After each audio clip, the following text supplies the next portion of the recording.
Welcome to Me Reimagined, a space where we step into the impossible version of ourselves, a version we only dream of, so we can create lives we love and the impact we are meant to make. Hey, beautiful human. Welcome back to Me Reimagined. Today, we're diving into one of the biggest, juiciest, and let's be real, the most agonizing questions in relationships. Should I stay or should I go? If you're here, I'm guessing this question has been rattling around your brain, keeping you up at night. Maybe you've been feeling stuck in a relationship that's fine, but not great. Or maybe it's been stormy and you're wondering if things will ever really change. Maybe part of you still loves this person, but another part of you is just so damn tired. You're exhausted from carrying the emotional weight, from questioning whether your needs are ever really going to be met. And if you leave, what if you never find what you're looking for? Whew. Deep breath. I see you. I feel you. And I want you to know this isn't just about your relationship. It's about you. All right, love, let's get real. When you find yourself stuck in this should I stay or should I go spiral, it's never just about the decision in front of you. Oh no, it's about a whole history of patterns running in the background like a Netflix series that you didn't even realize you were binge watching. This question, it's not about logistics. It's about identity, fear, desire, and that gnarly little gremlin voice that whispers, "But what if you regret it?" So today, we're going deep, not just into the external choices, but into the inner battles that shape this moment. Because when you get this decision right, from a place of radical self-trust, that's when the magic happens. So first, we're getting curious. Where do these patterns come from? Picture this. You were raised to be the good girl, the fixer, the one who makes it work. Maybe you watched your mom stay in a situation that didn't light her up, believing that's just what women do. And little you, oh, you soaked that up like a sponge. Or maybe it wasn't about relationships at all. Maybe your worth was measured in gold stars, straight A's, and how easy you were to have around. Be helpful, be agreeable, don't rock the boat. And for the love of God, don't make people uncomfortable. Maybe you spent your childhood proving your worth by being indispensable, because if you weren't, you feared you wouldn't be loved or chosen, because love wasn't just freely given, it had to be earned. Fast forward to now, and that same conditioning is still running the show. It's why you second guess your gut, why you stay just a little longer, hoping things will change, why you tell yourself, maybe I'm asking for too much. Maybe this is as good as it gets. But here's the thing. These beliefs, they weren't yours to begin with. They were given to you by your family, your culture, by that one ex who made you think you were the problem. And the real kicker? The way you unlearn these patterns isn't by waiting for someone else to show up differently. It's by calling them out for what they are, old, outdated programming, and deciding that you get to write a new script. But before we draft your new boss lady script, let's look at what these patterns, the ones that are hanging around your life like old wallpaper with smoke stains, are doing to your life. They keep you spinning in indecision, afraid to make the wrong move. They convince you that if you just try harder, give more, become more patient, you'll crack the code to happiness. But let's be real, babe. What if staying isn't about loyalty or love, but about a fear of what's on the other side? But let's look at why we keep running these patterns, even when they suck. So these patterns, they're not here to ruin your life. They were originally built to keep you safe. That overthinking, that is your nervous system doing the equivalent of bubble wrap in your heart, trying to prevent pain. How beautiful is that? That desire to fix things instead of making a bold choice, that's your brain saying, hey, if we can tweak this situation just a little, we won't have to risk the unknown. When I hear myself say that, I think of that movie Inside Out. But safety isn't the same as fulfillment. And when these patterns run unchecked, they keep you locked in cycles of self doubt. You start believing that your happiness is tied to how well you can manage other people's feelings. You confuse settling with stability. And worst of all, you start thinking you need permission to want more. And let's be clear, you don't need permission. You need a roadmap back to you. And that starts with breaking these old scripts, tuning into your own desires, and learning to trust that what you want isn't selfish, it's necessary. So now that we've called out these old dusty patterns for what they are, hand-me-downs that you never actually wanted, let's talk about the juicy part, what you do with this awareness. Because listen, awareness is great, but if it just leaves you staring at the ceiling at 2 a.m., whispering, oh shit, then it's not doing its job. So this is where you take back the pen and start writing a story that actually feels good to live in. And that wasn't a metaphorical pen.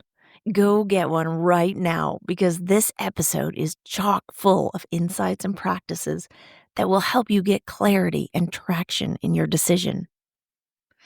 Let's break it down together because you don't need to make this decision alone in the dark, gripping a pint of ice cream like it holds the answer.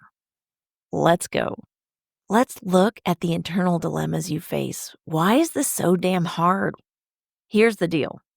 Should I stay or should I go is one of those questions that feels like it's about choosing door A or door B. But really, it's about who you become when you choose.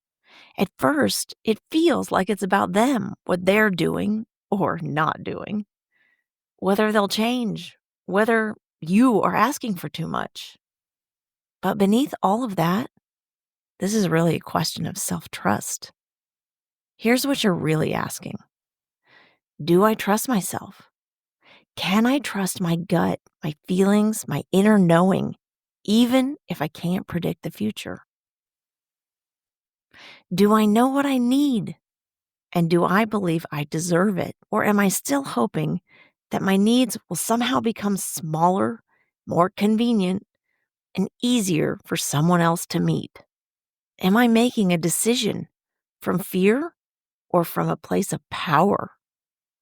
Am I staying because I choose to or because I'm afraid to leave? Am I afraid of regret or am I afraid of stepping into something unknown that could potentially be better? Because the real trap isn't making the wrong choice. It's not choosing at all. It's staying stuck in the limbo of indecision, spinning in endless loops of what if, and maybe it will change, and what if I regret it? When you're stuck in indecision, you're not actually living. You're waiting for clarity to appear, waiting for someone else to change, waiting for permission to choose what's right for you. But clarity? Oh, it doesn't come from waiting, my love. It comes from making a choice, any choice, and seeing what happens next. It comes from getting out of your head and into your truth. But let's look at what makes this choice feel so damn heavy. The first dilemma? Oh, it's the what if spiral. You've invested time, love, and energy. Maybe you've built a life together, a home, routines, a shared friend group. Walking away from all that, it feels huge. And what if you leave only to realize you made a mistake? What if no one understands you like they do, even if Let's be real, they don't fully get you now. Dilemma number 2 is the not enough trap. And this one's sneaky. Maybe a part of you thinks, am I expecting too much? Maybe if I was just more patient, less needy, more grateful, this relationship would feel better. Does it sound familiar? But that's not enoughness talking. And it's one of the biggest reasons women stay in relationships that aren't truly for them. The third dilemma is the guilt of leaving. You care about this person. They might not be hurting you, but they're also not fully meeting you where you need to be met. And that makes it even harder to leave because breaking up feels like saying they weren't good enough. And that's painful. Now we're going to look at 4 ways you keep yourself stuck. And this mirror, oh, it ain't pretty. The first is you gaslight yourself. So many of us have been trained to doubt our own feelings. You feel unhappy, but you tell yourself, maybe I'm being dramatic. Maybe this is just how relationships are. No, if you are chronically doubting your own knowing, this is your sign to reconnect with yourself. Your truth is not too much. Your feelings are not wrong. And the only way to get unstuck is to stop gaslighting yourself and start listening to what your body, your gut, and your intuition are screaming at you. If you're waiting to make this decision until you feel zero fear, zero doubt, zero sadness, good luck, babe. That moment isn't coming. The goal is not to eliminate emotions. It's to feel all the feels without letting them swamp you. So when fear shows up, instead of running, get curious. What is it trying to protect you from? When guilt whispers, you're letting people down, remind yourself, prioritizing your needs isn't selfish, it's survival. When uncertainty creeps in, before you ask, what should I do? Ask, what do I know deep in my bones? I want you to stop seeking clarity from outside of yourself. Forget the pro and con list that you're making. Forget what your best friend thinks, what your mom thinks, what your partner wants. What does your truth say? Your body knows it before your brain does. So get quiet, write it out, walk it out, meditate. And when you hear that whisper, trust it. Reframe that whisper as expansion because every great move starts with a moment, oh shit, can I really do this? The answer? Yes, you can. Another pattern that keeps you stuck that makes this feel so hard is that cozy cage of comfort. Oh, that's like that oversized hoodie that you've had since college, worn out, kind of ugly, but oh so familiar.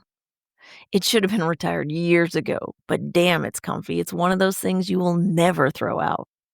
And that's exactly how our nervous system feels about staying in a relationship that's just fine. Here's the thing. Your brain's number one job is to keep you safe, not make you happy. It is designed to love routine, predictability, and anything that doesn't require an existential leap off an emotional cliff. So when you start questioning your relationship, your brain freaks out. It throws up all kinds of danger, do not proceed signs, because even if you're not happy, at least you know what to expect. And the unknown? Oh, that's a wild card. But let's call this out.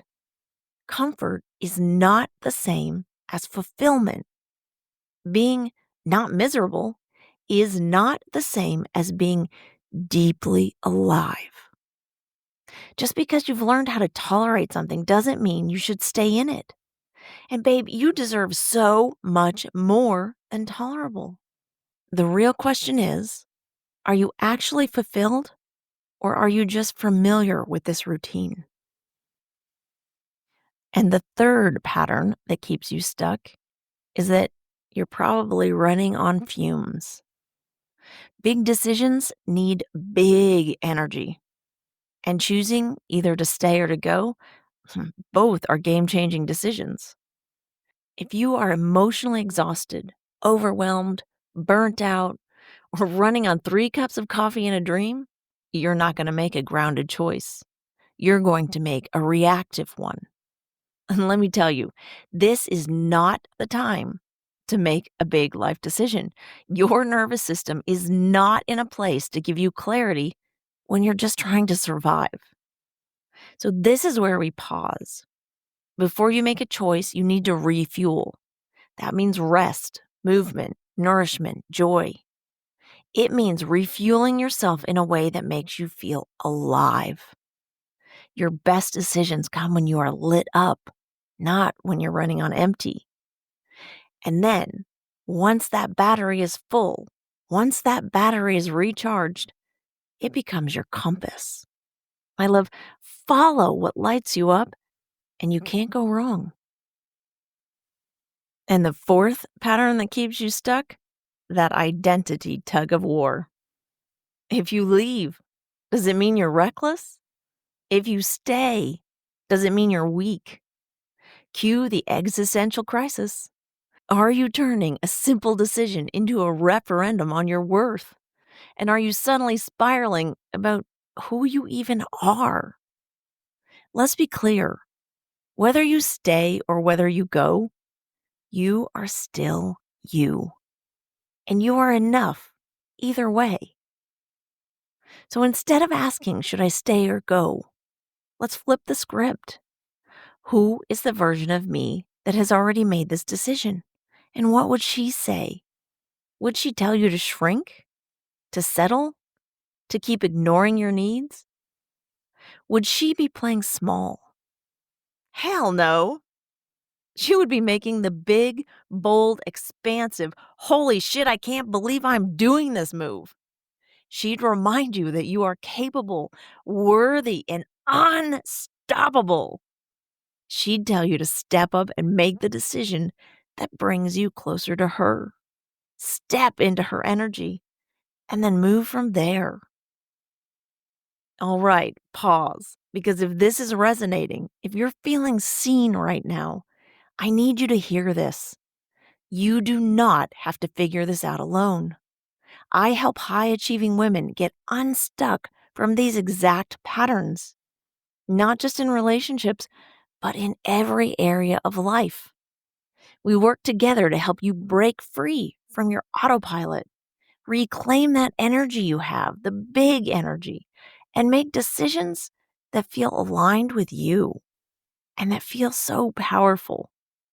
So if you're ready to stop spinning and to start moving forward, click the Calendly link in the show notes and book a free call with me.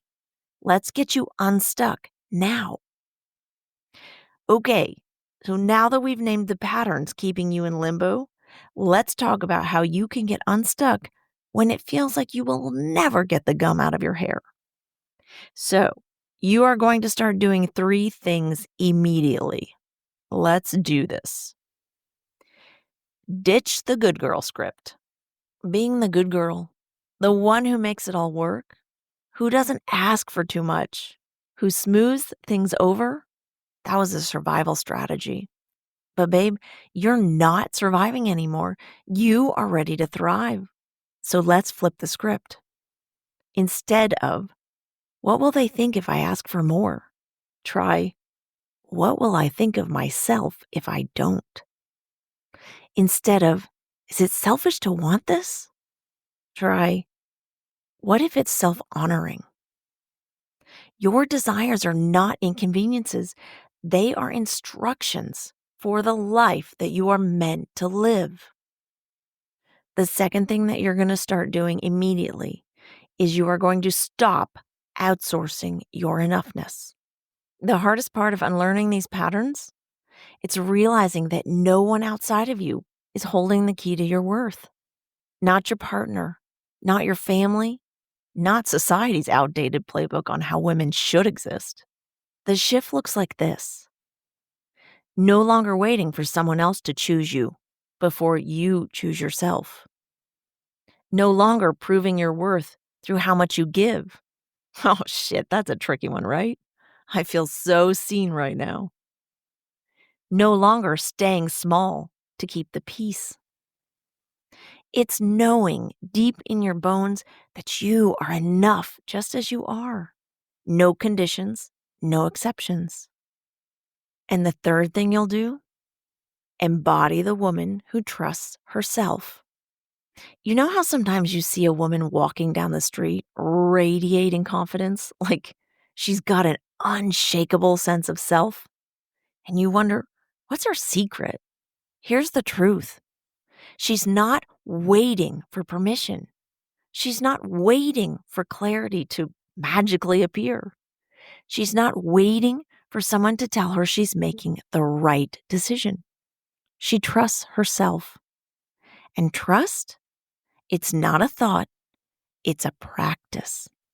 You build it by making bold choices, honoring what your gut is telling you, and realizing that even if you mess it up, you will figure it out. And that, my love, is how you stop letting old conditioning run your life and start actually living it. Now, I'm going to give you 2 practices that are going to help you actually do the thing. The first practice is the hell yes threshold. If it is not a hell yes, oh, it's a no. Simple, right? Yet we overcomplicate. So take your decision and ask, does this feel like a full body hell yes? If not, what needs to shift for it to be? What's the courageous choice here? Making the courageous choice isn't about waiting until you feel fearless. It's about acting despite the fear.